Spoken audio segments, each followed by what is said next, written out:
नमस्कार दोस्तों, स्वागत है आपके अपने चैनल इग्नू वाला पर। जैसे आप सभी को पता ही है कि ये क्लास जो है एक पूरी सीरीज़ है, 10 क्लासेस हम इसमें लेंगे। ज़्यादातर कमेंट पिछली क्लास पे आए थे, सर इंग्लिश मीडियम क्लास भी ले लीजिए, इंग्लिश मीडियम में करा दीजिए, क्योंकि बहुत से स्टूडेंट्स हमारे साथ अब इंग्लिश मीडियम वाले जुड़े हुए हैं। तो जल्द ही एक इसकी सीरीज़ इंग्लिश की भी शुरू करेंगे हम, है ना। इंग्लिश मीडियम में भी कुछ कॉन्सेप्ट्स कराए जाएंगे आपको, तो बिल्कुल भी घबराने की ज़रूरत नहीं है। हो सकता है आज ही शाम तक कोई एक इंग्लिश की क्लास भी आपके लिए आ जाए। फिलहाल आप हिंदी में पढ़ने की कोशिश कीजिए, क्योंकि देखिए ये जो सब्जेक्ट है इसमें 50 एमसीक्यू क्वेश्चंस आते हैं। वो 50 एमसीक्यू क्वेश्चन हिंदी में भी होते हैं, इंग्लिश में भी होते हैं। तो हमें क्या करना है, सही ऑप्शन बताना है। अब नॉलेज तो चाहे हिंदी में लीजिए चाहे इंग्लिश में लीजिए, कोई इफेक्ट नहीं होता। यानी यहाँ पर इस सब्जेक्ट में स्पेशली मीडियम ऑफ लैंग्वेज कोई भी इफेक्ट नहीं करती, केवल नॉलेज इफेक्ट करती है। चलिए, तो क्लास की सेकंड सीरीज में मैं आपका स्वागत करता हूँ। आप मुझे भली बात ही जानते ही हैं। BV181 इंपोर्टेंट क्वेश्चन सीरीज की बात करें, प्रीवियस ईयर बेस्ड हम क्वेश्चन यहाँ पर आपको करा रहे थे। तो देखिए आज का पहला क्वेश्चन आपके सामने है। आज हम क्या करेंगे, पहले एमसीक्यू करेंगे, उसके बाद हम एक एक कॉन्सेप्ट पर बात करेंगे। पहले एमसीक्यू और उसके साथ उसी का ही कॉन्सेप्ट हम बात करेंगे। देखिए दोनों लैंग्वेज में मैंने आपके लिए यहाँ पर क्या किया है, एमसीक्यू लिखा है। The question is the natural defence against tsunamis is, यानी जो सुनामी होती है, आप सबको पता ही है कि बाढ़ का ही एक रौद्र रूप होता है। बाढ़ ही यदि अल्टीमेट लेवल पर आ जाए, है ना, बड़ी बड़ी जलधाराएं समुद्र से क्या हो जाए, भूतल की तरफ बढ़ने लगे, तो एक ऐसी प्राकृतिक आपदा को हम क्या कहते हैं, सुनामी कहते हैं। ये क्या है दोस्तों, सुनामी मतलब, सुनामी मतलब आप कह सकते हैं, इंग्लिश वाले लिख लेंगे प्राकृतिक आपदा, या फिर आप कह सकते हैं नेचुरल डिजास्टर। नेचुरल डिजास्टर, है ना, नेचुरल डिजास्टर प्राकृतिक आपदा। सुनामी के जो आपकी सुनामी होती है, इसके विरुद्ध प्राकृतिक बचाव क्या है। नेचुरल आपको बताना है, नेचुरल डिफेंस यानी जो प्राकृतिक बचाव के बहुत से तरीके होते हैं। जैसे आपने देखा होगा मृदा अपरदन, कहा जाता है यदि ज्यादा से ज्यादा वन लगाए जाएं तो सोइल एरोजन यानी कि मृदा अपरदन जो होता है ये कंट्रोल किया जा सकता है। उसी प्रकार सुनामी को किस प्रकार कंट्रोल किया जा सकता है, प्राकृतिक रूप से कैसे इसका बचाव किया जा सकता है। तो हालांकि तो ये तीनों जो है नीचे के, ये भी क्या करते हैं, प्राकृतिक रूप से क्या करते हैं, सुनामी का बचाव करते हैं। ये तीनों क्या करते हैं, हमारी सुनामी से बचाव करते हैं। लेकिन आपसे यहाँ पर क्या पूछा गया है, यहाँ पर आपसे पूछा गया मुख्य, आपसे यहाँ पर कौन सा पूछा गया, आपसे मुख्य पूछा गया। तो आप इसका सही आंसर क्या देंगे, मैंग्रोव वन। जो मैंग्रोव वनस्पति होती है ये कहाँ पर पाई जाती है, भारत के। ये क्वेश्चन भी कई बार पूछा जाता है, तो आपको याद रखना है जो भारत में मैंग्रोव वनस्पति पाई जाती है, ये पाई जाती है सुंदरवन में। कहाँ पर पाई जाती है, सुंदर वन में पाई जाती है। और आप इसमें लिख लेंगे पश्चिम बंगाल। कहाँ पर पाई जाती है दोस्तों, पश्चिम बंगाल में पाई जाती है आपकी मैंग्रोव वनस्पति। कहानी समझ में आई कि नहीं आई, इसका सही आंसर क्या हो गया आपका, मैंग्रोव वन इसका सही आंसर हो गया। आपको इसी पर थोड़ा सा क्या करना था, ध्यान देना था। चलिए, मैंग्रोव वन के बारे में अब आपकी इच्छा होगी कि सर बिल्कुल हमें मैंग्रोव वन के बारे में थोड़ा सा और बता दो, क्योंकि अगर एग्जाम में फिर यहाँ से क्वेश्चन आता है तो हम उसे अटेम्प्ट कर पाए। देखिए, सुनामी के विरुद्ध प्राकृतिक बचाव के लिए सबसे उपयुक्त विकल्प कौन सा है, विकल्प हो गया आपका मैंग्रोव वन फर्स्ट। उतारना इसमें से कुछ नहीं, क्योंकि ये पीडीएफ आपको फ्री गिफ्ट के तौर पर टेलीग्राम चैनल पर दी जा रही है। अभी तक अगर आपने हमारा टेलीग्राम चैनल ज्वाइन नहीं किया तो करिए, उसका लिंक आपको डिस्क्रिप्शन बॉक्स में मिल जाएगा। मैंग्रोव वन सुनामी की ऊर्जा को अवशोषित करने और लहरों को धीमा करने में महत्वपूर्ण भूमिका निभाते हैं। क्यों ये सुनामी के विरुद्ध है, सुनामी के विरुद्ध ये काम क्यों करते हैं मैंग्रोव वन, क्योंकि ये ऊर्जा को अवशोषित करते हैं। जिस एनर्जी के साथ क्या होता है, पानी क्या आता है, आप कह सकते हैं भूतल की तरफ आता है सुनामी में, इस तरीके से उस ऊर्जा को ये कंट्रोल करने का काम करते हैं। साथ साथ जो लहरें, बहुत तीव्र लहरें जो होती हैं, उनको धीमा करने का काम करते हैं हमारे कौन से वन, हमारे मैंग्रोव वन। इसके अलावा मैंग्रोव वन के अलावा एक ऑप्शन था इसमें मूंगा। मूंगा जो है सुनामी से कुछ सुरक्षा प्रदान कर सकता है, लेकिन मैंग्रोव वन जितना प्रभावी नहीं है। मैंने कहा था ना, मूंगा वन भी जो होते हैं क्या होते हैं, ये सुरक्षा प्रदान करते हैं सुनामी से। पथरीले समुद्र तट, आपने देखा होगा समुद्र के किनारे क्या होते हैं, पत्थर पड़े होते हैं, उसे कहते हैं पथरीले तट। वे भी क्या करते हैं, वो भी क्या करते हैं, और ये किरकिरी रेत, ये किरकिरी रेत जो होती है भी पानी को सूख लेती है, इसलिए ये भी सुनामी से क्या करते हैं, बचाव तो करते हैं, लेकिन ये भी क्या करते हैं, ये थोड़ा कम प्रभावी होते हैं। तो मैंने आपको बताया, चाहे मूंगा हो, चाहे पथरीले क्या हो, तट हो समुद्र के, चाहे आपका क्या हो, रेत हो, ये तीनों ही सुनामी से बचाव करते हैं, लेकिन उस लेवल पर नहीं जिस लेवल पर काम करते हैं हमारे कौन से वन, जिस लेवल पर काम करते हैं हमारी मैंग्रोव वनस्पति। कहां पर पाई जाती है, भारत के सुंदरवन डेल्टा में पाई जाती है, पश्चिम बंगाल में। कहानी समझ में आई नहीं आई, आप कहेंगे बिल्कुल सर, इसमें हमें कोई भी दिक्कत कोई परेशानी नहीं है, ठीक है। चलिए, बहुत बढ़िया। ये क्वेश्चन पेपर इसलिए मैं बार बार इसकी सीरीज लेके आता हूं, क्योंकि बहुत ज्यादा आपको फेल कराने वाला सब्जेक्ट होता है, और इसमें कोई बुराई नहीं है, क्योंकि सच हमेशा कड़वा लगता है दोस्तों, और सच यह है कि ये एक डिफिकल्ट सब्जेक्ट है।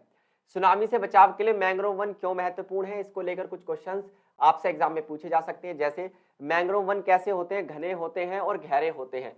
जो सुनामी की ऊर्जा को क्या कर लेते हैं, सोख लेते हैं, सुनामी की ऊर्जा को अवशोषित कर लेते हैं। ये बात आपको क्या रखनी थी, यहाँ पर याद रखनी थी। मैंग्रोव वन की जड़ें मिट्टी को बांध कर रखती हैं। ये क्या रखती हैं, मिट्टी को बांध कर रखती हैं, जो तटों को कटाव से बचाता है। ये भी याद रखना, मैंग्रोव वन ही वो वन है जो क्या करते हैं, मिट्टी को बांध कर रखते हैं। और मृदा अपरदन जो होता है दोस्तों, क्या होता है, मृदा अपरदन। और इंग्लिश वाले लिख लेंगे, मैं आज बाइलिंगुअल क्लास इसलिए ले रहा हूँ क्योंकि ज्यादातर लोगों ने क्या किया था, कमेंट की थी इंग्लिश में पढ़ाइए सर। तो ये क्या करते हैं, सोइल एरोजन को रोकने का काम करते हैं, मृदा अपरदन को रोकने का काम करते हैं। मैंग्रोव वन लहरों को धीमा कर देते हैं, बात मैंने आपको पहले ही बताया था। साथ साथ जिससे उन्हें लोगों और संपत्ति को कम नुकसान पहुंचता है। यानी कि कई हद तक क्या करते हैं, जो बहुत तेजी से लहरें आ रही होती हैं उनको रोकने का काम करते हैं। आप पिक्चर देख सकते हैं इनके, गूगल पर डाल के आप इनके बारे में और पढ़ सकते हैं मैंग्रोव वन के। पर पेपर के हिसाब से दोस्तों आपको केवल 2 बातें याद रखनी है। एक कि ये सुनामी की लहरों को धीमा करते हैं, दूसरा ये मृदा अपरदन को रोकने का काम करते हैं, क्योंकि मिट्टी को कटने नहीं देते, है ना। जैसे इन पर पानी पड़ता है तो मिट्टी कटती नहीं है। क्लियर, बहुत बढ़िया, शाबाश दोस्तों, आप बहुत मेहनत से पढ़ते हैं तो मजा आता है कभी कभी। देखिए अब देखिए यहाँ पर क्या आपको दिखाई देगा, नेक्स्ट क्वेश्चन जो आपको यहाँ पर दिखाई देगा, that is floods in which 2 countries results in 2/3 of total deaths caused by floods. कहने का मतलब ये हिंदी में आप पढ़ सकते हैं, बाढ़ किन 2 देशों में बाढ़ से होने वाली कुल मौतों से 2/3 मौतें होती हैं। आप ये वाला बाढ़ हटा देना और यहां से पढ़ो, किन 2 देशों में बाढ़ से होने वाली कुल मौतों में से 2/3 मौतें होती हैं। याद रखिए, अगर पूरे विश्व में 3 लोग मरते हैं, इस क्वेश्चन का मीनिंग समझे आप, अगर पूरे विश्व में 3 लोग मरते हैं किससे, बाढ़ से, तो उनमें से हर दो व्यक्ति किन देशों से होते हैं, यानी 2/3 मौतें कुल मौतों की। मान लीजिए पूरे विश्व में 3 लोग मरते हैं बाढ़ से, तो उनमें से 2 व्यक्ति किस देश के होते हैं, किन 2 देशों के होते हैं। तो याद रखिए सबसे ज्यादा बाढ़ से मृत्यु होती है इंडिया और कहां पर, बांग्लादेश में, क्योंकि ये दोनों किसके किनारे हैं, ये दोनों आपको दिखाई देंगे किसके किनारे, बंगाल की खाड़ी और अरब सागर के किनारे, जिनमें सबसे ज्यादा सुनामी और बाढ़ की घटनाएं देखने के लिए मिलती हैं। आपको पता ही होगा दुनिया का सबसे ज्यादा वर्षा वाला क्षेत्र मासिन राम है ना, आपने सुना होगा मासिन राम जो है ना, मासिन राम। आप मुझे बताएंगे कमेंट बॉक्स में कौन सी स्टेट में है भारत के जहां पर दुनिया में सबसे ज्यादा बारिश होती है। तो इसका सही ऑप्शन क्या हो जाएगा, इसका सही ऑप्शन हो जाएगा भारत और बांग्लादेश, जहां पर दुनिया में सबसे ज्यादा बाढ़ के कारण मृत्यु होती है। 2/3 मृत्यु इन 2 देशों में होती है। चलिए इसका आंसर मैं आपको दिखाता हूं। चलिए तो ये है आपका आंसर में देख रहे होंगे आप, बाढ़ से होने वाली कुल मौतों से 2/3 मौतें केवल कहां पर होती है, भारत और बांग्लादेश में आपको देखने के लिए मिलेंगी। बाढ़ से होने वाली मौतों के मामले सबसे ज्यादा आपको कहां देखने के लिए मिल रहे हैं, भारत और बांग्लादेश दुनिया में सबसे अधिक प्रभावित देश है। दुनिया में क्या है, सबसे अधिक प्रभावित देश है। और आपसे अगर पेपर में पूछ ले कि बांग्लादेश की राजधानी क्या है, तो आप कह सकते हैं ढाका क्या है, बांग्लादेश की राजधानी है। चलिए, भारत में हर साल बाढ़ से भारी जान माल का नुकसान होता है। 2023 में ही बाढ़ से 1800 से अधिक लोग मारे गए। 1800 से अधिक लोग कब मारे गए, 2023 के बिल्कुल लेटेस्ट आंकड़े आपको ये देखने के लिए मिलेंगे। इसके अलावा बांग्लादेश में भी क्या होता है, बाढ़ से बुरी तरह प्रभावित होते हैं लोग। 2023 में वहां पर लगभग 1200 से अधिक लोग मारे गए। इसलिए इन 2 देशों में पूरे विश्व के कुल बाढ़ मौतों में 2/3 मौतें केवल यहीं पर होती हैं। 2/3 of the overall deaths in all over the world. समझ में आई कहानी। तो ये थी एक क्वेश्चन जो कि आपका जून 2022 का पेपर। याद रखिए ये क्वेश्चन ज्यादातर मैंने कहां से उठाए हैं, जून 2022 के लेटेस्ट पेपर से क्वेश्चन उठाए हैं, क्योंकि इसके रिपीटेड होने के चांसेस इस बार ज्यादा हैं। 1-2 क्वेश्चन आपको यहां से मिल जाएगा, हर क्लास इंपॉर्टेंट है। नेक्स्ट क्वेश्चन आपके स्क्रीन पर 2022 के पेपर का ही क्वेश्चन है, आप देख सकते हैं। In map program run by UNESCO, map stands for, यानी कि यूनेस्को ने, अब यूनेस्को के बारे में 2-3 बातें आपको याद रखनी है। यूनेस्को बोले तो इसकी फुल फॉर्म आपसे पूछ सकता है, तो आप इसकी फुल फॉर्म लिख लेंगे यूनाइटेड नेशन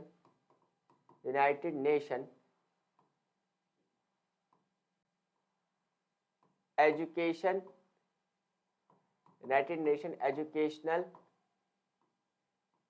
साइंटिफिक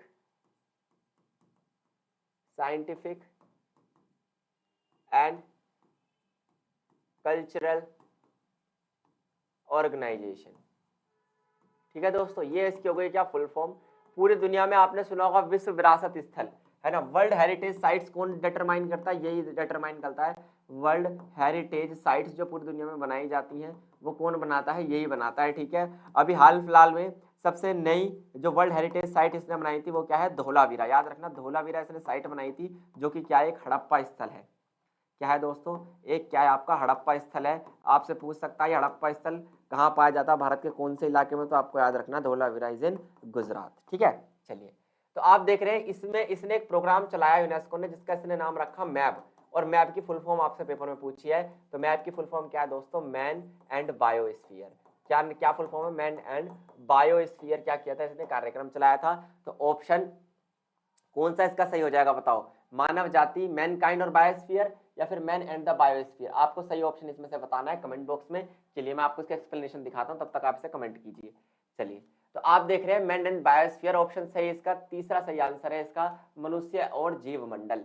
एम का पूरा नाम है मैन एंड बायोस्फीयर, हिंदी में आप कहेंगे मनुष्य और जीव मंडल। यह कार्यक्रम कब शुरू किया था, मैप कार्यक्रम शुरू किया था 1971 में, 1971 में यह कार्यक्रम क्या किया गया था, शुरू किया गया था। इसका उद्देश्य था मानव की गतिविधियां और प्राकृतिक पर्यावरण के बीच संबंध को समझना, कि कैसे मानव पर्यावरण को प्रभावित करता है और कैसे पर्यावरण मानव को प्रभावित करता है, इस बात को समझना।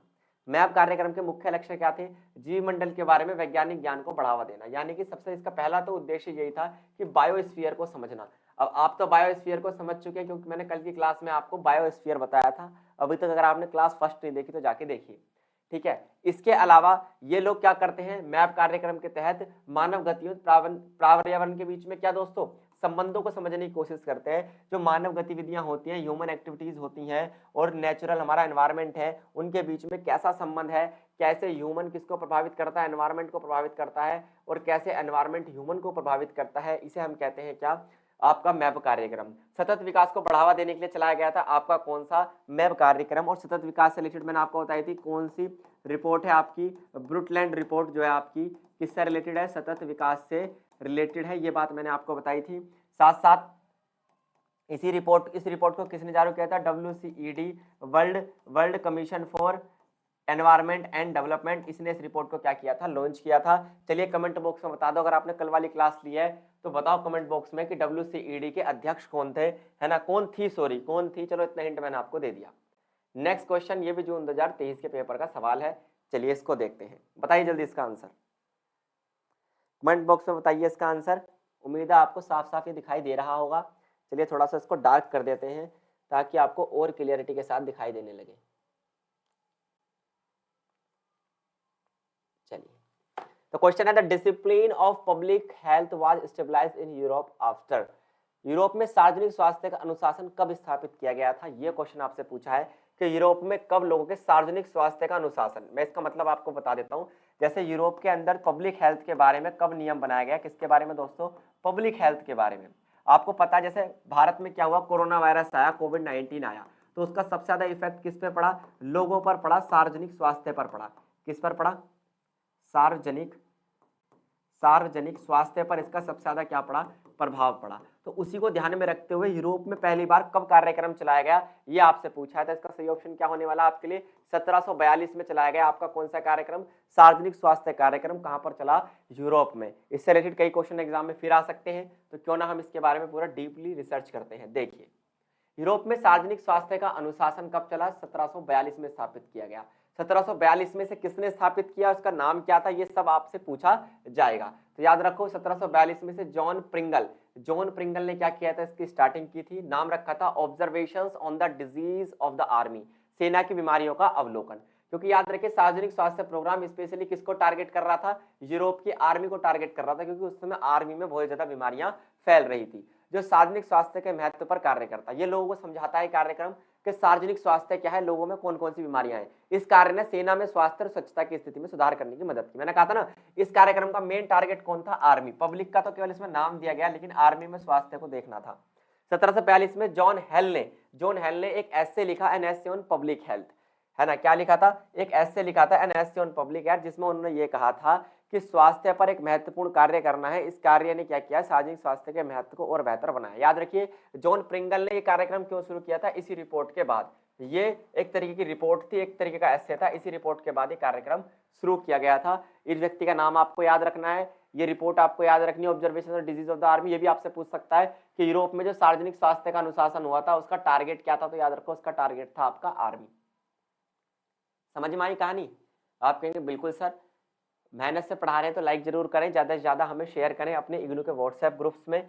ठीक है, ताकि इग्नू का हर व्यक्ति लाभ उठा सके।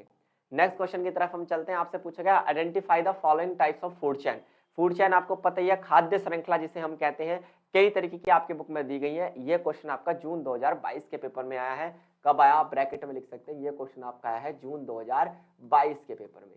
चलिए देखते हैं इस क्वेश्चन को। तो ये किस तरीके की क्या है, खाद्य श्रृंखला, जिसमें सबसे पहले है बकरी, बकरी के ऊपर रहने वाला नियोमेटोड्स, और फिर आता है आपका सैप्रोट्रोफिक बैक्टीरिया। अब एक बात बताओ, क्या हम यहां से थोड़ा सा दिमाग लगाना दोस्तों, क्या हम यहां से क्या नहीं कर सकते, तुक्का नहीं लगा सकते? आपको पता है सैप्रोट्रोप्स जिन्हें हम कहते हैं क्या, परजीवी। परजीवी जो किस पर जीवन बिताते हैं अपना, जो अपना जीवन दूसरों पर डिपेंड रहते हैं, दूसरों पर अपना जीवन बिताते हैं, होस्ट पर जीवन बिताते हैं। और परजीवी के अंदर सारे क्या आते हैं, पैरासाइट्स आते हैं। परजीवी के अंदर सारे पैरासाइट्स आते हैं, ये बात मैं आपको पढ़ा चुका हूं। तो ये कौन सी फूड चेन हो जाएगी, पैरासाइटिक फूड चेन हो जाएगी, परजीवी खाद्य श्रृंखला ये हो जाएगी। इस पूरी खाद्य श्रृंखला को मैं आपको समझाऊंगा किस तरीके से ये पूरी चेन चलती है। बकरी से रिलेटेड खाद्य श्रृंखला जिसे हम कहते हैं पैरासाइटिक। पैरासाइटिक क्यों बन गई, क्योंकि इसके अंदर सैप्रोट्रोप्स शामिल है। ठीक है, ऑटोट्रोप्स, हेटेरोट्रोप्स, आपने सैप्रोट्रोप्स तो सुना ही होगा दोस्तों। चलिए, तो खाद्य श्रृंखला 3, इसका सही आंसर हो गया परजीवी खाद्य श्रृंखला। इस खाद्य श्रृंखला में बकरी जो है वो प्राथमिक उपभोक्ता है। बकरी ने क्या खा ली दोस्तों, घास खा ली, इसलिए क्या है, प्राथमिक उपभोक्ता, जो प्राइमरी चीजों को खा जाती है। खाद्य श्रृंखला के फर्स्ट लेवल पर ये आएगी, यहाँ पर ये इसका पहला पोषक स्तर होगा। आपको पता है जितने भी प्राइमरी उपभोक्ता होते हैं कौन से स्तर पर होते हैं, पोषक स्तर, पोषक स्तर फर्स्ट पर ये होते हैं, है ना। नेमाटोड एक परजीवी है। नेमाटोड जो है अपने आप में क्या एक परजीवी है, जो किसके ऊपर रहता है, बकरी के ऊपर रहता है। ये बात आपको याद रखनी है। सैप्रोट्रोफिक बैक्टीरिया जो है ये क्या करता है, नेमाटोड को खा जाता है, इसको विघटित करने का काम करता है। ये एक प्रकार का बैक्टीरिया है जो काम करता है डिकम्पोज करने में। किसको डिकम्पोज करता है, इस पैरासाइट नेमाटोड को क्या कर देता है, डिकम्पोज कर देता है, उसको अपघटित कर देता है। उसके मृत्यु के बाद उसे क्या करता है, छोटे छोटे सिंपल सब्सटेंसेस या सरल पदार्थों में तोड़ देता है।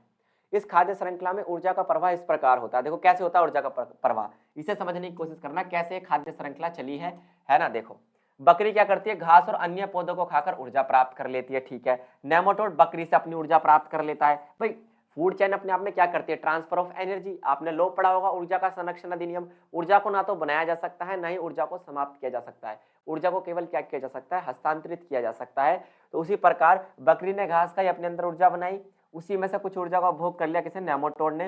और जो सैप्रोट्रोफिक बैक्टीरिया होता है ये मरे हुए नेमाटोड से क्या कर लेता है, अपनी ऊर्जा प्राप्त कर लेता है। तो इसे हम कहते हैं पैरासाइटिक फूड चेन, जो कि परजीवियों से चलती है। मजा आया कि नहीं आया इस क्लास में, तो आप मुझे बता देना कि ऐसी ही शॉर्ट 15 मिनट शो जो हम रोज लेकर आ रहे हैं आपके लिए, आज भी लगभग 15-17 मिनट में ही ये कहानी क्लियर हो गई। तो उम्मीद है क्लास आपको पसंद आई होगी। अगर पसंद आई तो लाइक जरूर करें, एक अच्छी सी कमेंट करें आज आप मेरे लिए, है ना। और मैं चाहता हूँ कोई एक बेहतरीन सी आप शायरी लिखें मेरे लिए, है ना, जो डेडिकेट की जाए मुझे स्पेशली। आज पहली बार मेरा मन किया कि मैं बच्चों से एक अच्छी सी शायरी सुनूं, और फिर नेक्स्ट क्लास में आपको वो शायरी में पढ़ के सुनाऊंगा यहीं पर विद नाम। तो आज के लिए केवल इतना ही दोस्तों, थैंक यू, धन्यवाद, नमस्कार। फिर मिलेंगे ऐसी एक सीरीज के साथ क्लास 3rd में।